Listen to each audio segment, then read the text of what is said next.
Look, for one last time, upon the fall of Solium, dear reader. Hear me for one last time. For soon, the few remaining stars shall fade away, leaving you stranded there for your remaining days, in that forsaken land where you deserve to be. The rabble that you roused here in the Commonwealth shall be put down. The exiles whom you liberated, all shall fall in line. But first, let us get on with this last liberation rite. You face none other than yourselves, each so unlike the glorious Nightwings of yore. 'Tis a shame that one of you shall soon be free, for you deserve each other. The pyres burn, and each of the triumvirates is present and prepared. But before the lone minstrel can concur, as per the custom. Not another word. The demon Oralech slowly raises his clawed fingers to his mask. The false Nightwings have arrived at last. Long have I awaited this. My freedom once was stolen from me. Then I was cheated of it here upon this mountaintop. You may now attempt to take it from me once more. He stands there for a moment, silent, then Oralech dons his mask and stands prepared. May these damned rites cease forever, for the misery which they caused. Nightwings, we shall not meet again after tonight, for the cycle of the rites is all but ended. Thus I would have your decision. On whose behalf shall you conduct this final liberation rite? The one whom you anoint, or else the exile Oralech shall be returned. Godspeed, reader. You know what is at stake better than I. I have the utmost faith in you to make the best decision and conduct this rite with glory. Nightwings, the stars' remaining light grows dim. Your decision, please.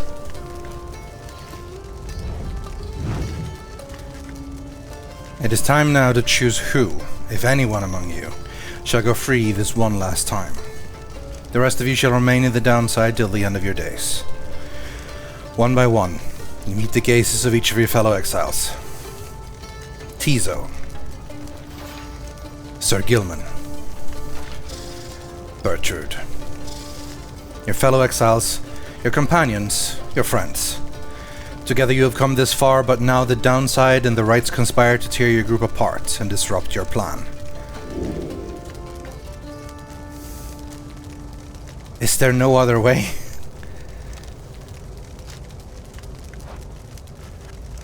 Having to make this last decision is unconscionable. It is too much. You hesitate.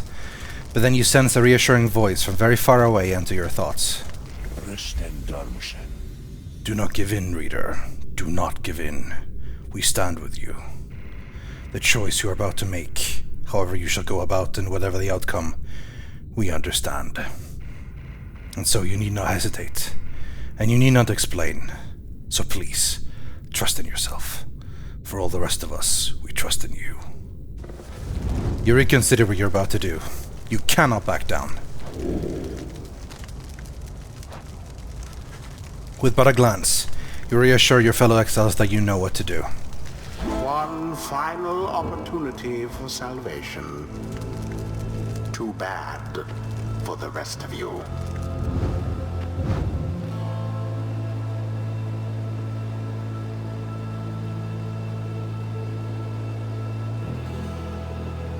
Can I not find out their bio? There we go. Repulsed by what he saw on the blood border, he tried to negotiate a truce.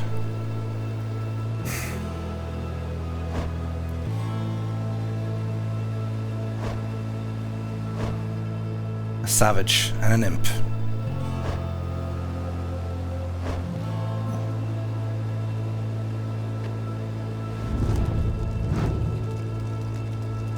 There can only be one that finally goes free. And while Tizo is my closest friend, and Bertrude is a powerful ally. Sir Gilman has fought so hard and so long for this. And his freedom is important. And the Worm Knight's allegiance as well. Sir Gilman. What has this knight done that he should warrant such a courtesy as this? Know that he shall strive with all his heart. Your choice is cast. As for your other companions, you sense a clarity of thought and purpose in each of them. They stand ready to support Sir Gilman as well as you. Who shall stand with him? Tizo. Tizo is ready to do whatever it takes to see Sir Gilman regain his freedom this night. Bertrude. Thy will is ours, sweeting one.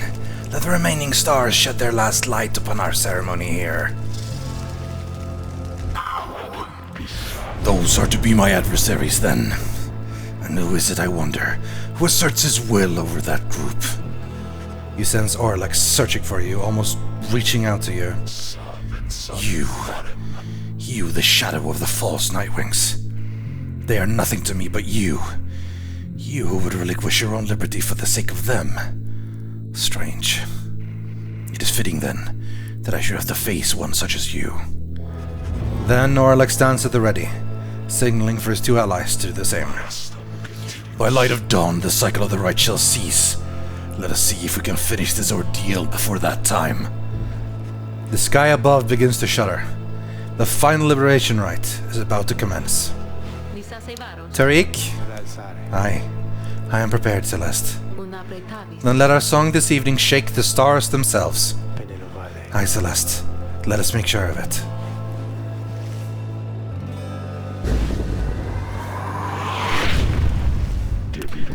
I'm disappointed to see you here, Tizo, opposing me once more. Tizo is very upset and calls for Oralech to cease speaking to him. Oralech seems to stare at the imp for a moment. It is a shame that you are caught up in the middle of all this, little one. Your mind has been poisoned against me. Tizo insists that Oralech is wrong and urges him to stop what he's doing. I am sorry, Tizo. Now I shall only say this to you once. Stay out of my way. Begin. The final chance at liberation for the age.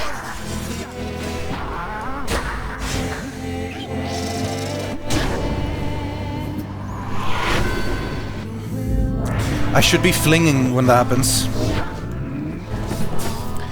That imp is too fast. Alright, Tizo, I need you in this. Nope, okay.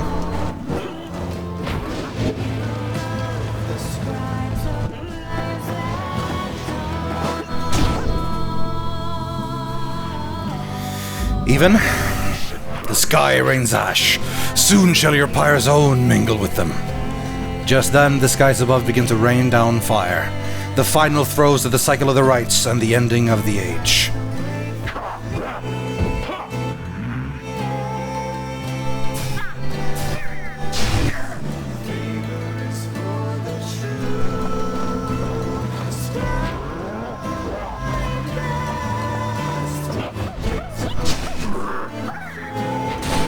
Wow, well played.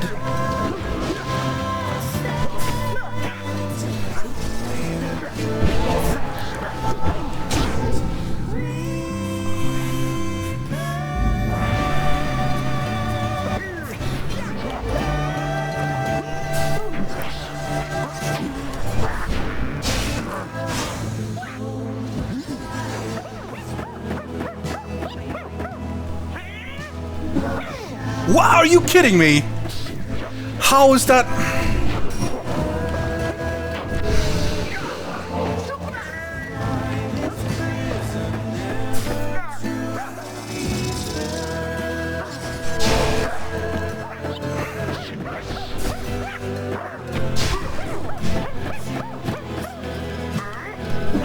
There we go. That's a proper fling. Flinging means they don't get banished. Ow.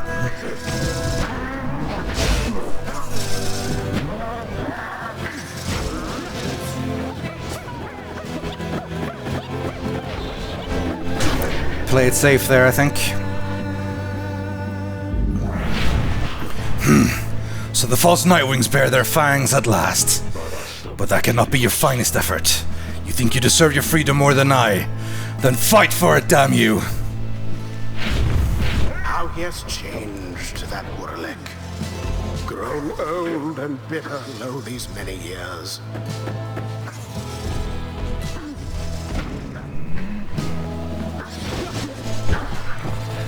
Damn it! A stifled effort. Oh, Wherever did the Nightwings go? Oralech's aim was true. All of you, you shall rot here, you shall rot as I have all these many years. You, false Nightwings, who would deny me once again my rightful liberty. You, who deny the liberty to all the triumvirates you face and vanquish under the guise of the traditions of the blasted scribes. Come, let us continue with this glorious affair.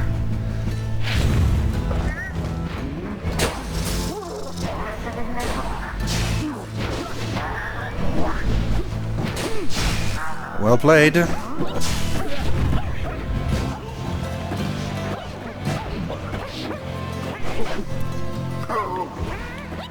Out to the flame.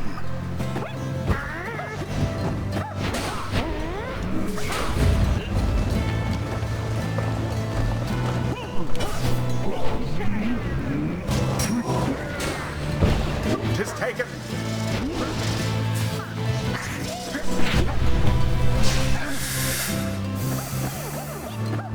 No! Okay. No, he's so dangerous. Oralech is so tough. 'Tis wrath, not glory, now which drives that Oralech. The Nightwings seem to be falling behind.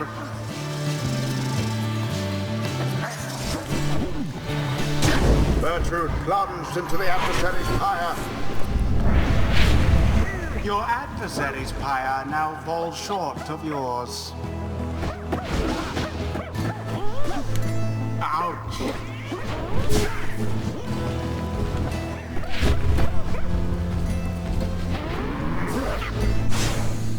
Alas for Gilman.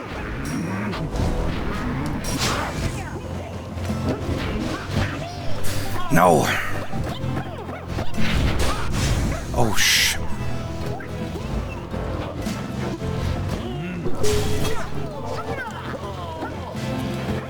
Gilman caught out.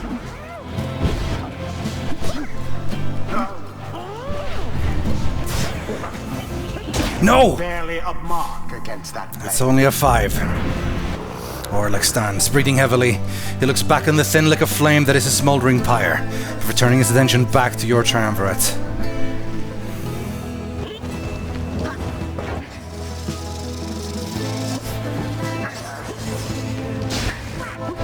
Too fast. Too fast.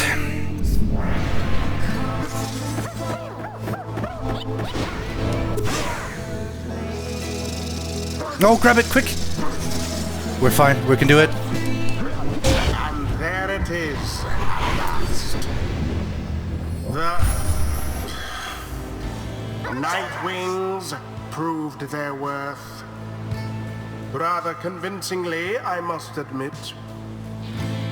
The final Thus combo. ends the liberation rite. Tizo implosion. Thus, the scribes have chosen. And Bertrude finish it. Can it truly be? This night and all of us, we have indeed prevailed? You look upon Sir Gilman for what you expect shall be the last time you see each other. Any moment now the Shimmer Pool shall engulf him.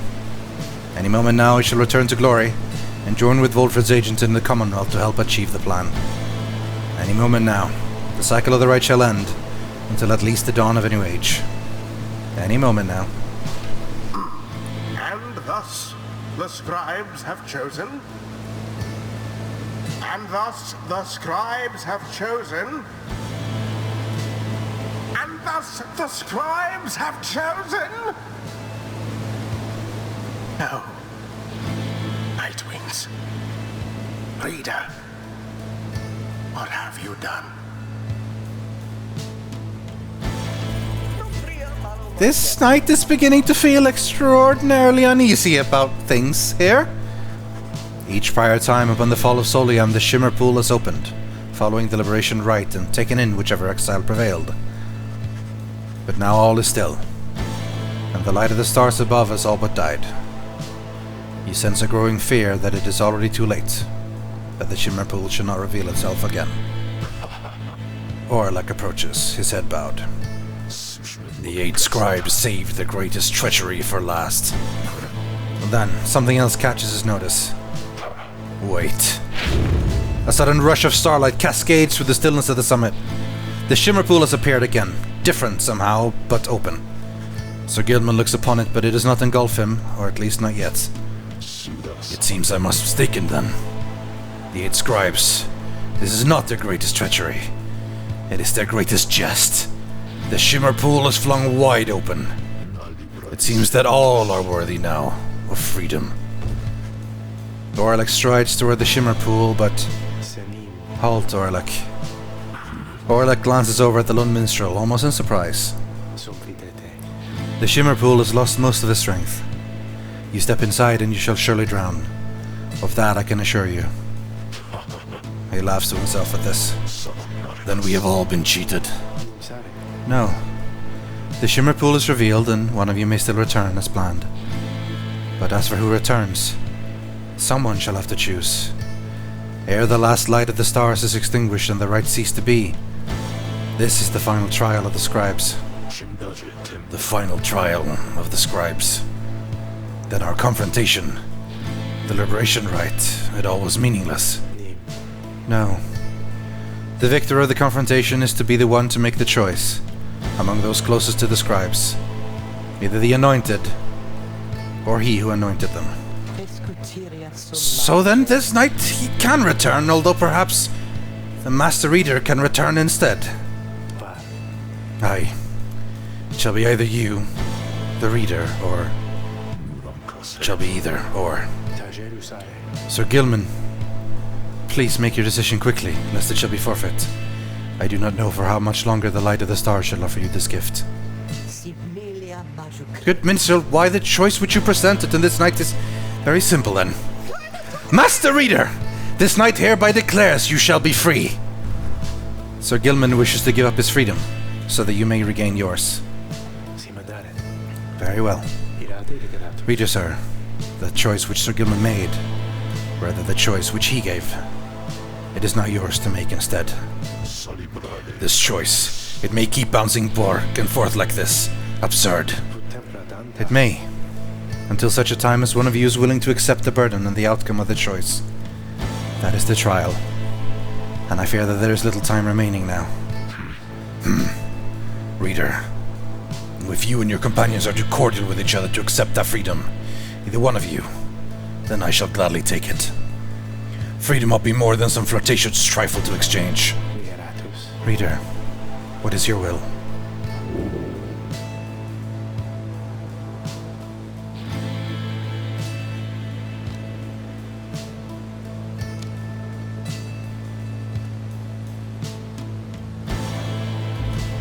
Your thoughts crystallize. You have chosen Oralech.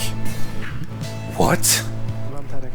Oralech, do you accept the Reader's choice, or shall you make another? No, I shall not make another. I accept the Reader's choice, the Reader's mercy. Then it is done. For a moment, Oralech appears to be at peace, and then he is gone. Oralech regained his freedom. Accept this, for it is done. Godspeed, Oralech. By the scribes. No stars remain aloft.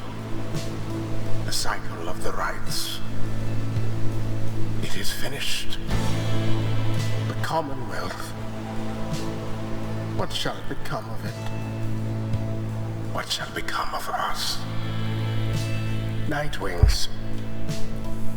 The opportunity to gain your freedom from the downside. Was it not enough?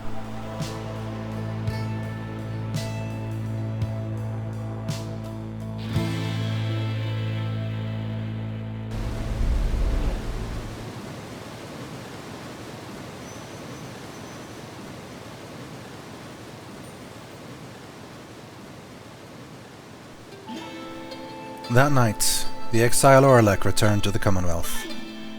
He was to be the last. The stars had faded, and the cycle of the rites had run its course.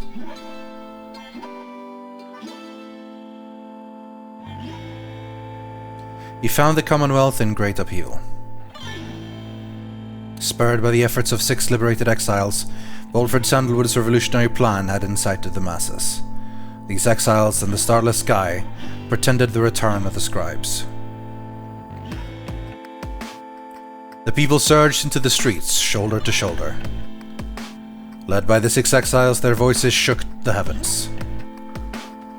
The leadership of the Commonwealth panicked.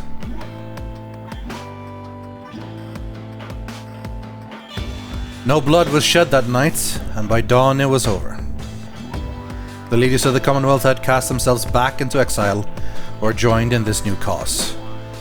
Thus, in its 838th year, the Commonwealth had fallen.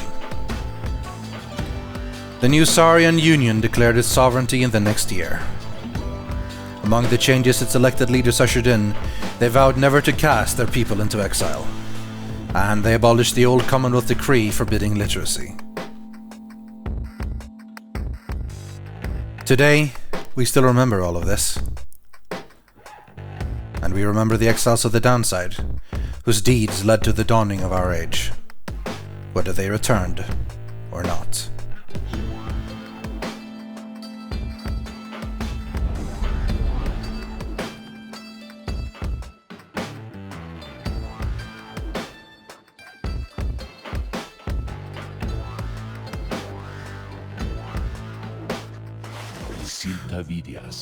When Wolfred Sandalwood regained his freedom, he knew that his work had only just begun. The nation that had exiled him to life in the downside now prepared to honor him, but he was not interested in such ceremony, nor in freedom or the Commonwealth's own terms. He soon rejoined his agents with whom he had been coordinating for years, slowly, carefully preparing for a night that soon would come. For Sandalwood and his loyalists and sympathizers, true freedom was at stake. Not just theirs, but that of everyone living under the Commonwealth. He hoped to gather liberated exiles representing each of the 8 largest ethnic groups composing the population of the Commonwealth. They would stand together as a vision of the 8 scribes returned, inspiring the masses to embrace an older set of values, from before the Commonwealth had tightened its grip. With the rites having ended sooner than expected, this optimal scenario became impossible. But Sandalwood did not relent, and prepared to execute his plan, imperfect though it was. On the night of the scribes' return, he stood as one of the 6 former exiles of the Nightwings, and their voices echoed throughout the streets. Those former exiles who ought to have disappeared into the ranks of the Commonwealth's own leadership now stood united with its people who poured from their homes in solidarity. It was imperative to Sandalwood that this stand was against the Commonwealth to be peaceful in its nature. An overwhelming show of popular support would be more than enough. Ensuring this was his priority that night, and in the end, the result was self-evident. The plan's goal had been achieved. Sandalwood's work far from over still. He labored ceaselessly with representatives from across the population to restore a sense of stability. This transitional period had its trouble, though none of that were quickly resolved. Such was the will and spirit of the people. They understood their freedom carried new responsibility. After the Saurian Union was born the next year, Sandalwood was elected as the nation's first prime minister. It was not his intent to run for office, but the people chose him anyway. He led our fledgling nation through its nascent years. He evidently made amends with his one-time old friend Oralech, with whom he clashed during his day as exiles. Oralech was instated as the nation's chief physician, and became a close confidant. As Wolfred Sandalwood gained more fame throughout this land for all his sacrifices and his contributions, he remained ever steadfast about 2 things. The first, whether the cause itself ought to remain in focus. The freedom that the people had achieved, it was a gift to be cherished, a set of values that needed to be nurtured. The second point he made was that he himself had little to do with the outcome. He would often praise the exiles of the Nightwings who had stood with him, each in turn by name. He never forgot any of them. One day on his birthday, the people of the Saurian Union presented to him a monument depicting him and the Nightwings as imagined in their prime. It has since ensured that those with us memories more fallible than that of Sandalwood likewise remember the achievements of his fellow former exiles and our cause.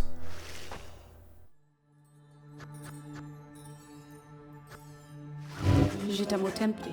After the cycle of the rites ceased turning, records of what happened to the Black Wagon of the Nightwings became inconclusive and contradictory. Some accounts suggest that the exiles of the Nightwings, who remained in the downside, continued to make use of the Black Wagon as their place of shelter and their means of travel. However, there is no record of what happened to the wagon's contents, such as the Book of Rites or the Beyonder Crystal, said to be haunted by the apparition Sandra the Unseeing. One possibility is that when the lone minstrel took his leave, he took the Beyonder Crystal with him, for he was thus obliged. By this line of reasoning, however, the Black Wagon itself should have been taken also. Others remain skeptical that the Beyonder Crystal ever existed, or rather that the visions that it granted were anything other than the result of an active imagination or a fever dream. The bog dwellers of the southern bogs offer still another explanation, for they are familiar with binding enchantments. If there existed such an object, in which the Sisters of the Arch had been expelled for more than 800 years, then the enchantment could have expired along with the light of the stars. What this would have meant for Sandra and the Beyonders is difficult to say for certain, other than it may have meant that they were finally released. Nevertheless, the fates of Sandra and the Beyonder Crystal remain unknown.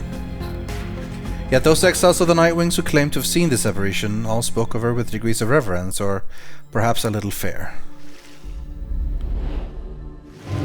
Can you believe this, reader? Honestly, Sandra has appeared before you, as well you can see. They are so far from the mark with all this nonsense I want to laugh.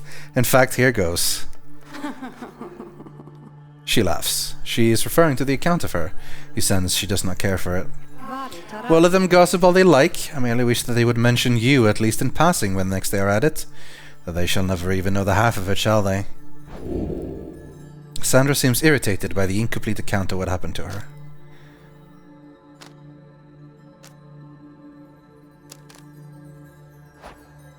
You let Sandra have her moment. Soon the flash of anger passes and she is back to her usual self. It is no matter, I suppose. They ought to have mentioned you at least, and there is nothing you can say that shall convince me otherwise. Anyway, let us keep going, lovely reader. We know the truth of it. That is what matters. She fades into the Beyonder Crystal for now, and you tuck it away, safe. Me and Sandra. There are so many things to listen to and find out about here. Even Falcon Ron. With the rites drawn to a close, the Slugmarker's revenues fell precipitously, and Falcon Ron was forced to liquidate his assets and close up shop. Yet, as is sometimes the case with those of an entrepreneurial leaning, this time of hardship led to an epiphany, or at least a sudden change of fortune.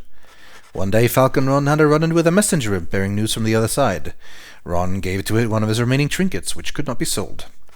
The following week, the messenger imp returned to him bearing a tidy sum of wealth in newly minted coinage from the Sarian Union. Falcon Ron cut a long-term deal with the messenger imp then and there. Though his trade remained a grey area from a legal standpoint in the Sarian Union, the newfound fame of the downside caused Falcon Ron's goods to explode in popularity. He later signed an elaborate agreement with Big Bertrude's and found a distribution partner on the other side through Rookie Greentail, whose own business had expanded. Especially in the Sarian Union, Falcon Ron's goods are still known for their superior quality, though he assumes no liability for any side effects.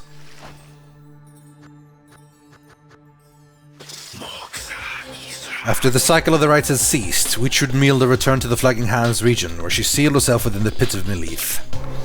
There, even her fellow exiles of the Withdrawn allegedly grew unnerved after a time and left her to her vile work. Sometimes later, the Pit of Melith erupted into flame. So intense was the conflagration that it could be seen all the way from Jomway Valley. Arson was suspected, though the cause was never verified, and many bog dwellers in the region were forced to flee. A tempest blowing from the north finally quenched the flames. When at last the ashes settled and the grounds had cooled, the site of the fire was scarred beyond recognition. No trace of Witchwood Milda could be found. As for the contents of the Pit of Melith, which notably included a profane object thought to be the remains of Islach, all of it was gone as well. Back in the Sarian Union, Witmilda's repeated threats of the return of Islach were thoroughly investigated, and no credence was found to any of her claims.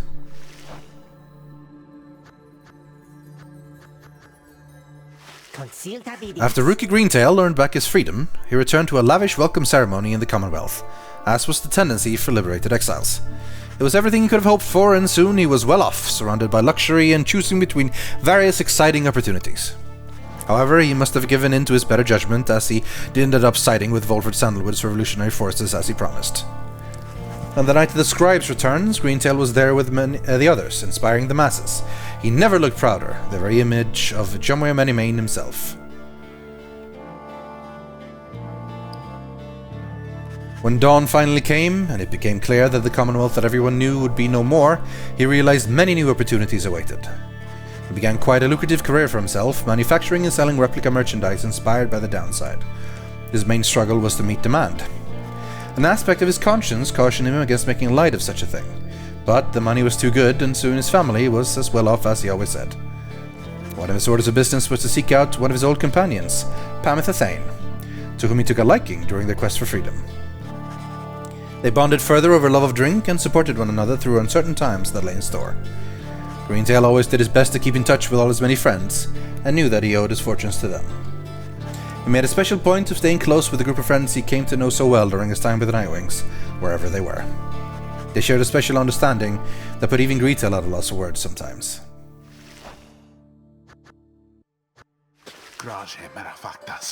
After the final liberation rite, Lundell refused to believe that the rites had truly ended. He would sit through night after consecutive nights, staring into the blackness of the sky, awaiting any kind of sign that he might gain another chance at freedom. No such sign ever came. His fellow accusers started to express concern for him. Survival had become their top priority once liberty had slipped from their grasp. But Lundell dismissed them as weak fools. He insisted, rather forcefully, that any evening now the stars would shine for him again, and mark the way toward his inevitable freedom. He was, of course, mistaken. The others in his triumvirate were left with little choice but to abandon him. After that, the exile known as Lundell the Liar was never seen again. However, there have been sightings of a bedraggled demon who wanders the downside and bears Lundell's cruel countenance, suggesting he still lives.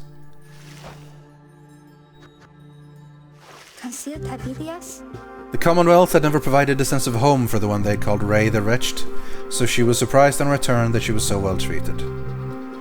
She felt uneasy about it, and besides she knew that she would do her best to fulfill the pledge they had made to her friends. Even she could not have expected the impact she would have on the events that followed, which gave rise to our Saurian Union. Despite not fitting the image of any of the 8 scribes, Ray nonetheless stood out alongside the others, amid the teeming masses on the night the scribes returned. She spoke of the scribes with such conviction and sincerity that the crowd was very moved. After the fall of the Commonwealth, there was a renewed interest in the legend of the 8 scribes, and many new interpretations of their histories and teachings. Ray found herself at the center of all this. Her way of speaking continued to compel a growing audience. She swayed many people from their astralist beliefs. Soon, the 8th word, which had lost favor with the people during the reign of the Commonwealth, sought her out, and asked her to formally join. And she did, right away. Through it all, she would wonder how her little friend Tiso had fared. While they were divided now by a great distance, he always remained in her heart. She cited her relationship with Jodariel as the single most important in her life. Jodariel would always provide for her a circumspect perspective and the wisdom of experience. Ray always was devoted to her faith, but more so to her friends. Many people in the Saurian Union cited that her gentle manner and unwavering conviction helped them brave the changing times with courage and with grace. Barker Ashpaws never had much interest in returning to the Commonwealth, for he always found his bylaws to be stifling. So when the rites ended, he did not care at first. He soon grew very bored. The rites had given his life a certain sense of structure he had always needed. He missed the raw anticipation of it all. He decided to continue conducting the rites for the thrill of it. He bent some of the rules and replaced some of the objects, but it was close enough.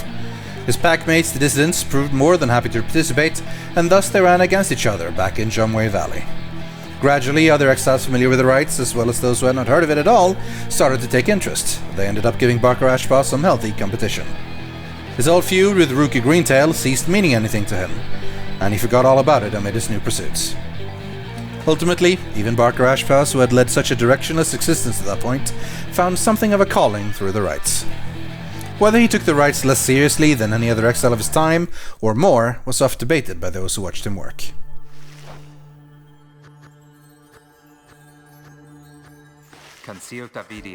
After his liberation, Edwin was instrumental in the events leading to the fall of the Commonwealth, and was vital to the outcome of the plan. The peaceful outcome of the scribe's return was attributed to several key factors. One of them was the underlying ambition of the plan itself. Another was Edwin's visibility among the people in the streets. Identified to be a liberated exile, he was believed to be Golathanian, reborn. More importantly, however, was that one of the winged harps of the High Wing remnants accompanied him. She was later identified as Fikani Shang. Their bond was symbolic of what was at stake that night, and proved vital to the peace that followed. In all his days as a leader in the Sarian Union, Edwin often confided in his friend Jodariel. Despite her intense manner, there was no one whom he trusted more in times when circumspection was required. Edwin would often think back about the vow he made at the beginning of his quest for freedom. Although he cherished all the friendships he made, he had pledged to Jodariel, Rookie Greentail, and the Reader of the Nightwings they might all go free again, together. He had broken that vow, for in the end not all of them were able to return. A terrible guilt over this darkened his mood for a time. However, the others whom he still knew lifted their spirits, much like he had often lifted theirs. All of the Nightwings knew the stakes. While the others who stood with the Nightwings were not all able to remain in contact thus, Edwin thought of each of them often, and so in turn did they oft think of him.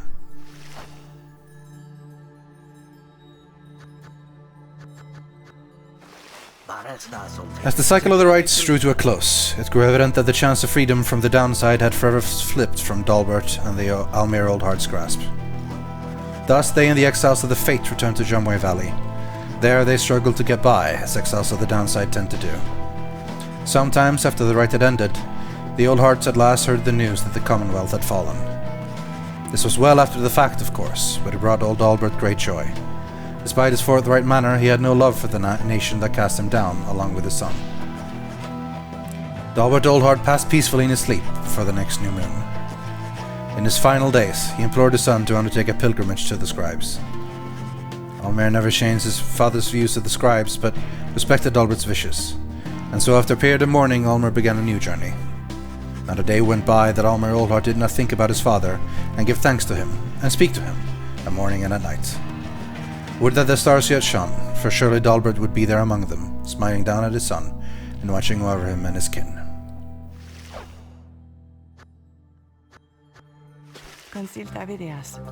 After regaining her freedom, Pamitha Thane found herself in a difficult position. Having once betrayed her people of the High Wing remnants, she knew that she would not be welcome in her native home. She did not trust the Commonwealth either. Instead, she found her place among Volfred Sandalwood's agents, who were busy doing their part to fulfill the plan. As it turned out, the plan was a success. Pamitha Thane stood shoulder to shoulder with her other fellow former exiles, and truly they were a sight to behold. A disturbing rumor later spread that night that the High Wing remnants were slated to mount an assault, which for some reason never came to pass. Pamitha denied any knowledge or involvement. Afterward, Pamitha played an active part in negotiating terms between the High Wing remnants and the new nation that would become our Sarian Union. Her previous attempt at something of the sort led to her exile. She must have felt some satisfaction to succeed this time around. Some time later, Pamitha had an unexpected run-in with Rookie Greentail, with whom she had spent a fair amount of time while traveling with the Nightwings. Under these new set of circumstances, it turned out the two had more to talk about, and rather more in common. They would often put to test which one was able to outdrink the other. It's unclear as to which one of them prevailed in that contest in the end. One day, Pamitha retrieved an invitation to return to the High Wing remnants, where she was to be fully pardoned. She held out the hope that she might see her blood sister Tamitha there, knowing full well that Tamitha did not regain her freedom. Tamitha did later learn that Pamitha was welcomed back by her people. However, she never responded to her blood sister's attempt to contact her. Pamitha in turn did not expect forgiveness from her at any point. Nonetheless, she kept on trying to reach out, she said, to ruffle up her feathers just a bit. Later, when asked, Pamitha Thane admitted she felt as though she had no home to call her own. This was during an interview conducted amid an extensive trip abroad, for she had travelled thousands of leagues beyond the bounds of the Sarian Union. Pamitha continued to journey thus, citing that it reminded her of when she was younger and could fly unfettered.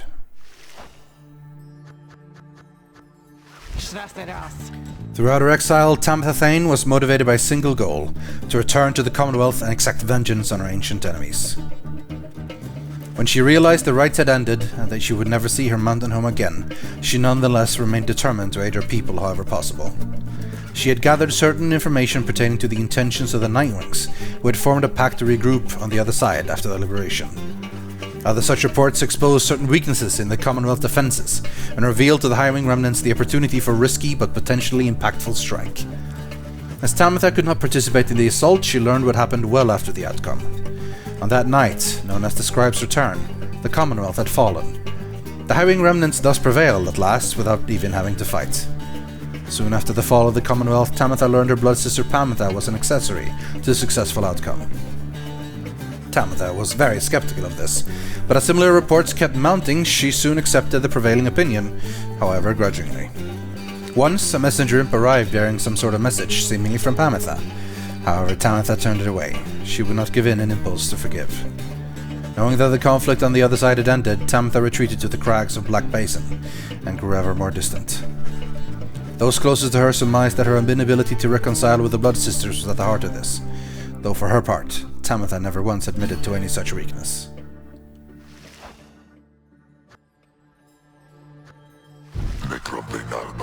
Once it became clear to Ignarius that the rites were drawing to a close, he knew that it was time for him and the Templars to call it quits. But first, he and the Templars decided to celebrate, and that they did, for many, many nights. The revelry did eventually subside. The exiles parted amicably and went their separate ways. He roamed the downside then, searching for some meaning in his life, sometimes taking odd jobs requiring his brute strength. He never remained alone for very long and took on many lovers in his time. However, he sometimes thought about the one he'd had called Curlyhorns, and what became of her. Though his glory days as the most powerful conductor of the rites had long since passed, he always enjoyed the fearsome reputation he had cultivated at that time.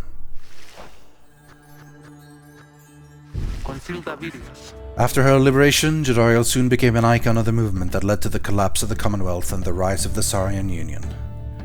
Her horns and stern countenance inspired the people to believe that she was solely a Mer, reborn. She became a great, if reluctant, leader. In the uncertain times that followed, Jadariel's seasoned expertise often came into play, both in matters of security and of state. For instance, she conscripted and trained a team of volunteers in public safety. The community did not know what to make of such a cordial bunch at first, but soon came to value their service. They have stood for the people ever since, and we celebrate their founding day each year. She remained close with Hedwyn all throughout this experience, and they supported each other through their struggles many times. She kept an eye on Ray, who nonetheless demonstrated a surprising knack to get by on her own, though Jadariel was always willing to provide assistance just in case. She continued training on her own, a regimen that grew stricter with each passing year. There were those who thought to train with her, and she sometimes obliged. There remained one other constant in her life. She would always remember her days among the Nightwings, and with fondness for the most part.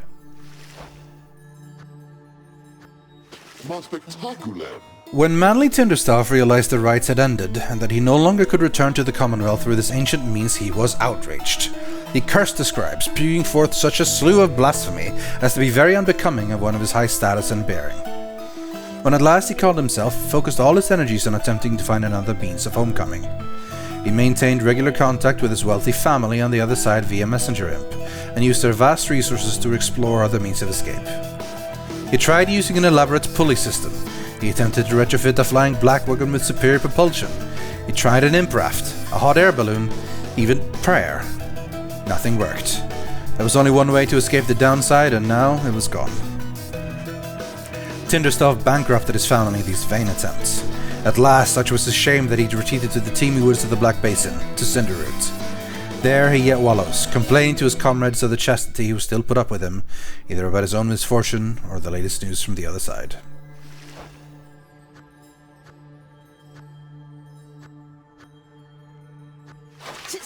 All his life, Sir Deluge had fled from one danger only to find himself facing another. He had escaped the war-torn waters of the Sea Dominion. He had escaped the blood border of the Commonwealth. And now he had escaped the rites. After the rites had ended, many exiles wrapped up in the ancient test were crestfallen, as their last chance to return home vanished, along with the stars above. But Deluge did not mind, for this outcome meant that at last there was no burden of responsibility weighing down on him. Having heard that Sir Gilman had also remained behind, Deluge made a point of avoiding him at all costs. Nevertheless, they ran into each other once, riding a cold current to the Sea of Solace. The meeting was terse and cordial. Deluge ended up apologizing profusely for mistreating his fellow Worm Knight, and that was the end of it. While most of his fellow exiles of the Pyre hearts yet longed for the waters of the Sea Dominion, driven as ever by their impulses toward conflict, Deluge settled down. With him remained one of his companions, one Lady Seagrass, who had taken a liking to him for some reason. Reportedly, they disappeared into the waters of Worm Gulf, which may begin to explain the significant increase in worm population observed in the vicinity.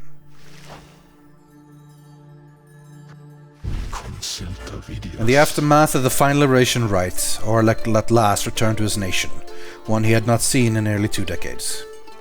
He scarce recognized it.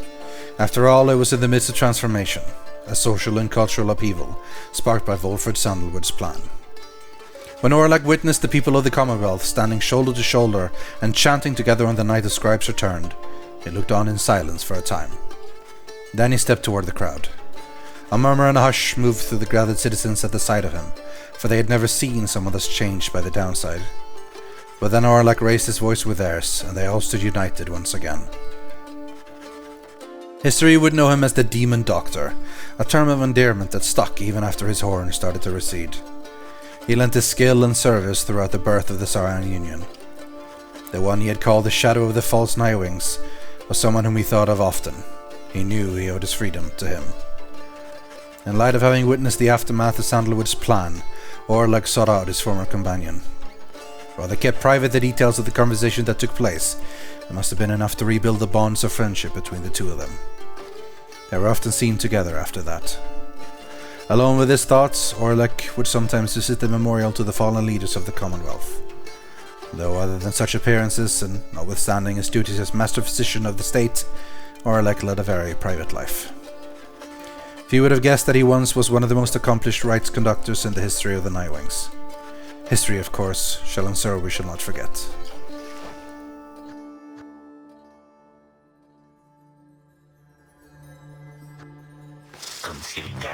Several exiles of the Nightwings cared more for the plan of the Sandalwood than to return home from the downside. The crone called Big Bertrude was a prime example. She had found a suitable environment to live within the dismal region known as Flagging Hands. There she had built up a thriving place of business known to many exiles in the land. With their rites having ended, she returned to her preoccupations, working away, almost as though nothing had happened. When one gets to be more than 400 years of age, perhaps even the monumental events, such as the culmination of the rites or the collapse of the Commonwealth, are seen as trifling matters. Much of her effort was doubtless due to the influence of Sandalwood, someone whom she had admired now for decades. Though they were very far apart now, she sought out news as to his whereabouts, and found his actions in the Saurian Union a rare source of inspiration. By and large, Bertrude kept focused on her work. Whether casting small enchantments or imbuing talismans, the work brought her a sense of purpose, she would say. In the Commonwealth, such services were strictly forbidden, but in the downside there was a real need for simple luxuries, which the competing slug market could not always provide. Thus did Big Bertrude continue to live up to her name, and the tales of her days with the Nightwings made her that much more the living legend.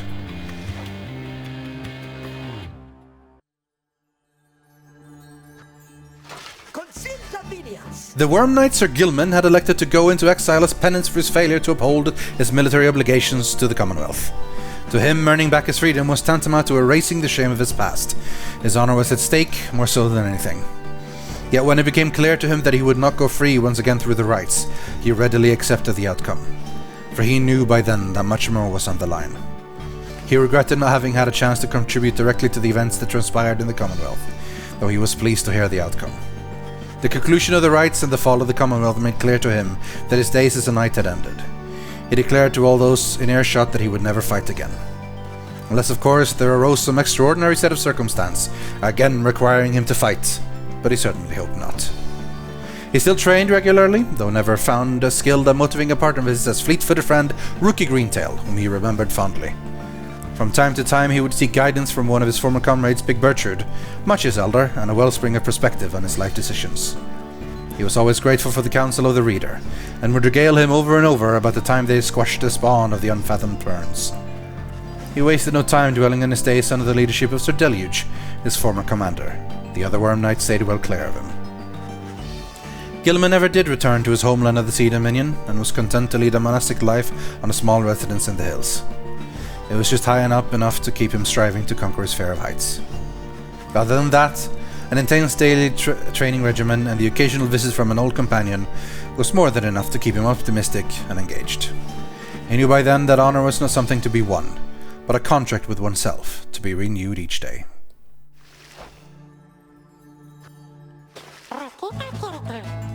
Once the rites had ended, the imp Tizo had a job to do, quite unlike most exiles trapped forever in the downside.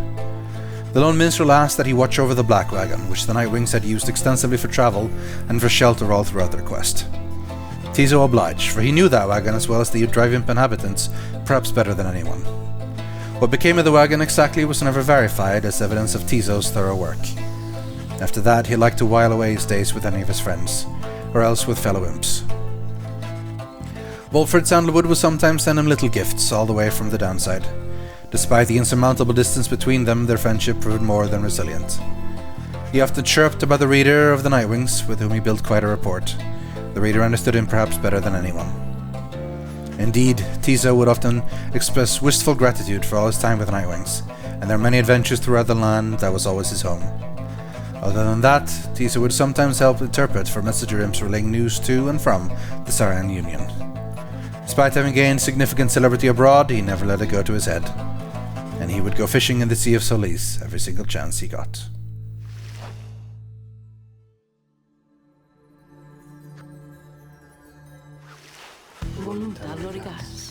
After the cycle of the rites ceased turning, the lone minstrel bade the remaining Nightwings take the Black Wagon and seek their fortunes elsewhere in the downside. Their parting was heartfelt but brief. He remained there at the summit of Mount Elodiel with Celeste, where the two of them would chronicle the final outcome of the cycle. Neither Tariq nor Celeste were ever seen again. We know all this now through song attributed to them. Some claim these songs originated in the taverns of the Sarian Union and merely were imbued with the weight of folklore. However, exiles liberated from the downside corroborated each other's claims at having met this duo that presided over the liberation rites. Another folktale suggests that these minstrels were heralds of the scribes. Having fulfilled their obligations, they departed the world we know and rejoined their patrons. One of their famous songs describes another, simpler outcome, that the two gave up their duties to the rites in favor of a life they could only share together. In any case, they are likely to remain the subject of such verses and such songs, for it was they who watched over the rites and ushered in our times.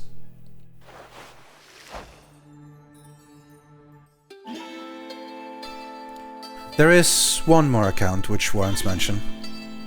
The Nightwings conducted the rites under the guidance of a reader. Little is known of him.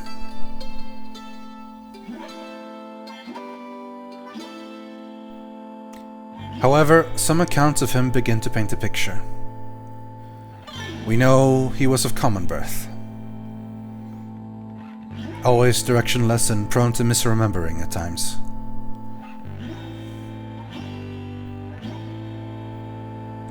The journey to the downside left him close to death. It was then that the Nightwings found him. They brought him from the brink. He showed them the path.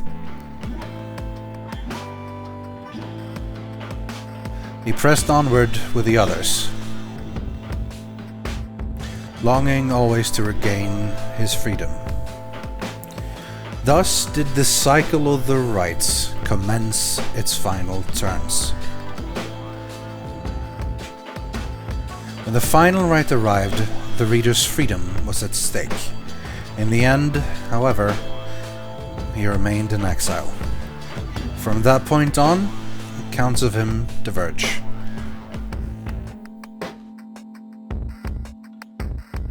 It's said that the voice, which troubled him, he never heard again. Some say he helped improve the lives of other downside exiles. Though whether that is true, only he knows. Someday, perhaps, that reader's own star shall emerge. Then it shall pierce the dark of night in all its brilliant glory.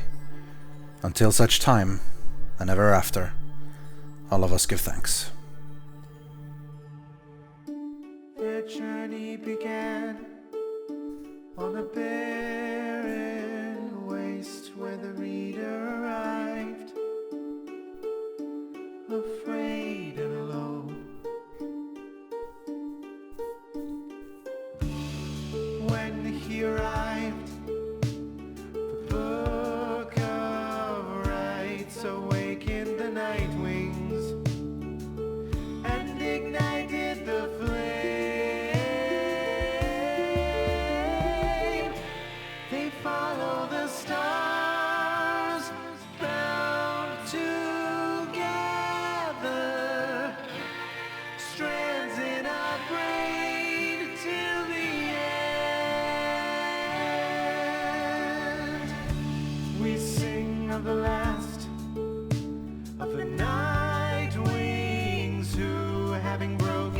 cycle shall live on in song. Headwind prevailed and strode the path that his heart laid before him. He has found his way home. Captain Joe Dariel, mother to many a foundling, she has found her way home. Rookie Greentail has proved his worth and returned to his family by the grace of the scribes. They follow the stars, bound together, strands in a braid till the end. The moon-touched girl hears the scribes in the world all around her. They have guided her home. Tears all the wise, ever faithful to the cause of the Night Wings. He remained to the end. Sir Gilman the Bold, duty bound to honor the Night Wings. He remained to the end. Paramount the Thane, having pleased the scribes, seeking only forgiveness, she has found her way home. They follow the stars, bound together, strands in a braid till the end. Bound together, spirits tether, strands unbroken, scribes awoken. Wilfred prevailed as the night wings guide, having led them to glory. He has found his way home. The bog dweller Bertrude kept their foes at bay with her finest enchantments. She remained till the end. The reader at last made the Night Wings whole, having bound them together. He remained till the end. They follow the stars, bound together, strands in a braid till the end. They follow the stars, bound together,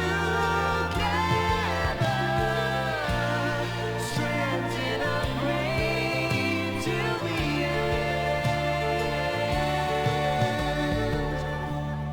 Now at the end, as we bid farewell and return to the stars, we shall find our way home.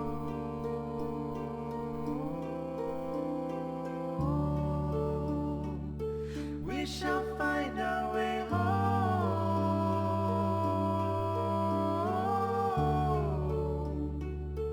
We shall find our way home.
The end. And that was Pyre. True Nightwing campaign mode unlocked. It's a hard mode of some sort, I've heard. It's apparently pretty damn difficult. Well, that was Pyre, and that was a good game. I found it very flawed toward the end, but it was very beautiful nonetheless. Really difficult choice in the ending there. I went with my gut. I felt that Oralech had earned his freedom and he'd been cheated of it, and he deserved freedom, but to give that up myself, at least I had Sandra towards the end, me and her, but she is but a spirit in a crystal, not a real companion. I like how the epilogue played true, depending on who I let return and who was stayed an exile. Even the song worked that way as well, and it even called me he or she in regards to stuff like that. I thought it was, well, it was good. Overall, don't take this the wrong way, I'd say this is probably the weakest of the 3 Supergiant games. Bastion was my favorite. Transistor is probably a little bit better than this. Mainly because I think it lasted too long, but then on the other hand I can also see how it needed to last this long in some ways. It got very monotonous toward the end, and I feel like the story was getting interesting, but the real problem in many ways that we were doing a whole thing that would lead up to something that we never saw. We never saw the ending of the plan. We never really saw the epilogue. We did all the prep work, you know? Maybe it would be different in different endings, although I still feel like we just get text. And as much as I love text, I mean, I read tons of books and it was great, I feel like I wanted to see something more. Just having a big screen at the end where I can click on each individual character I've seen and just read text of all their epilogue, it's nice, and it's a good way of finishing things, but in some way I still feel like I didn't find out enough. It was just very much everyone had a happy ending and did cool things. I want to know what happened to the reader and what happened to Sandra. In some ways I regret the choice I made. I feel like probably, I mean, maybe I did the right thing, if such a thing is true, and letting Oralech go. But I also wanted to go beyond. I was always under the impression that the ultimate plan was get people to the Commonwealth, make the world a better place, and then free everyone from the downside. Of course, there was always the chance that it wouldn't work.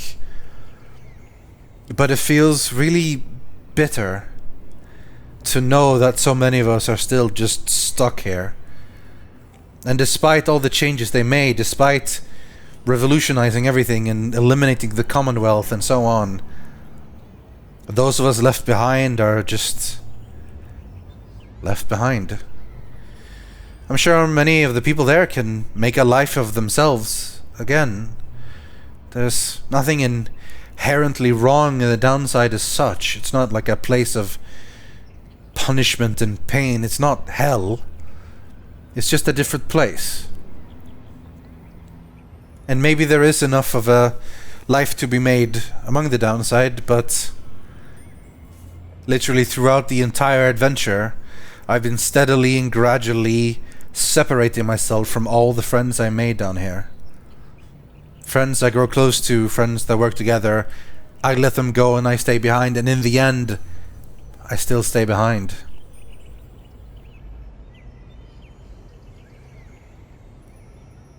But I suppose if you make the self-sacrifice, if you decide to let someone else do it, you can't go around complaining afterwards that it wasn't you. And perhaps I'm asking for too much. Perhaps I'm asking for a happy ending that won't exist. But it would have been great. It would have been great to have all the friends reunite in the end. Not everyone except a few of us. I really liked a lot of the characters here. I thought they were really interesting, and I loved the way they were written and how different they all were. Some of them were a little bit more one note than the others. Some of them really felt developed and great. Overall, I enjoyed the game a lot. It's a beautiful game and I do recommend it. But I think it had some flaws. And I still think it's worth playing, and it's a good game despite those flaws. But overall, the general story, theme and style is great, and the actual rite gameplay is very fun. Now, as for actually making a video series on this, having a playthrough or a let's play or whatever you want to call it, I feel like that was probably a mistake. This lasted so long, like 40 plus episodes, and there was so much pure just reading out the text that I saw. And while it was fun to come up with voices and try to imitate and so on, I feel like in many ways it's not necessarily my strength of what I can do and so on. I'm not a voice actor, it's not what I do. And just reading text that's on the page, that doesn't give anything really to people. People can read. I don't need to read it aloud, you know? I hope I still added something, and I hope this was still enjoyable. I know it wasn't the most popular series, but that's fine. I don't expect every game to be.